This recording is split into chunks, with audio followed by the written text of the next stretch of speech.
So, slowing business environment and uncertainties in the global economy are tempering expectations of the recovery in air travel after a difficult few years of the pandemic. CNA's Avril Hong traveled to Geneva to meet with the head of the International Air Transport Association to talk about the outlook for 2023. IATA sees global carriers narrowing losses this year and returning to profitability in 2023, but it warns that the Asia-Pacific region is lagging as questions remain about China and when it will exit its zero-COVID policy fully. I spoke to IATA's Director General Willie Walsh and started by asking him when he sees a full recovery in what was once the world's busiest domestic aviation market. I think there's a long way to go. Like if we look at it from the data that we have at IATA, international travel within Asia in October was 34% of where they were in 2019. Traffic between Europe and Asia is at about 41%. So we are seeing a little bit of an increase, but what we've witnessed through this crisis is while restrictions remain in place, it will deter a lot of people from traveling. So while it's possible for people to travel a little bit easier today, there are still quite a number of restrictions in place.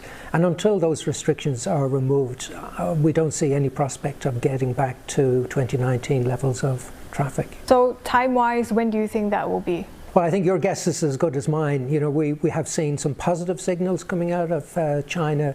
We're not expecting any significant change in the first quarter, maybe the first half of 2023, but we're hopeful that in the second half of next year we will see traffic starting to return to more normal levels. Looking long term, what are some of your concerns about China? Will it be able to expand capacity fast enough, given that Chinese airlines suffered heavy losses during the pandemic? Yeah, I think there's still reason to be optimistic about growth out of China. Most airlines saw China as a strategic market where they were investing, recognizing that profitability was really at some stage in the future rather than immediate. It is a clearly exciting market from a growth point of view.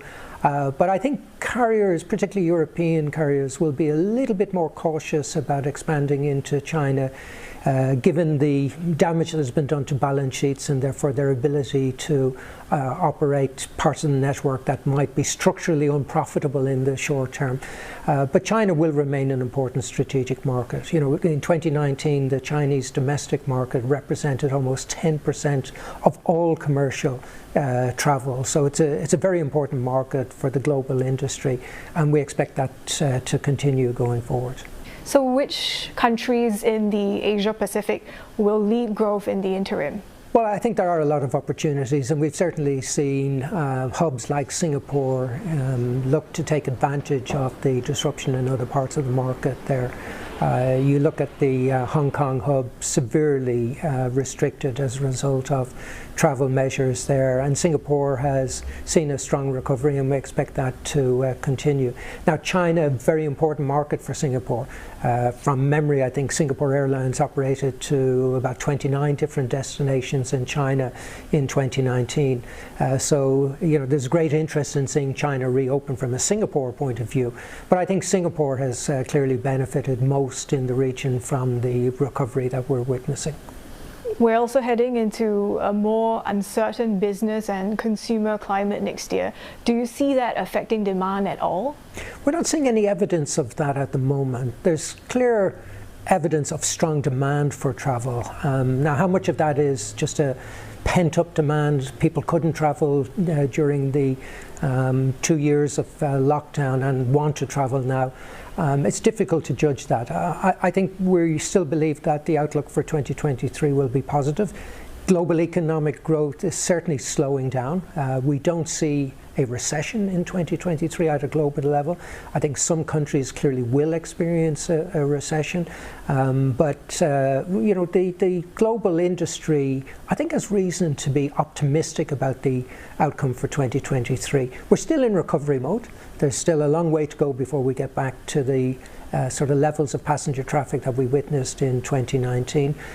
So while there are challenges there, without question, high inflation, high oil prices, slowing economic economic growth, I think there's still scope for the industry to recover during 2023 and into 2024 as well. Among the headwinds for the industry next year, Mr. Walsh also sees jet fuel costs remaining elevated but easing a little from the levels that we've seen this year. Avril Hong, CNA, Geneva.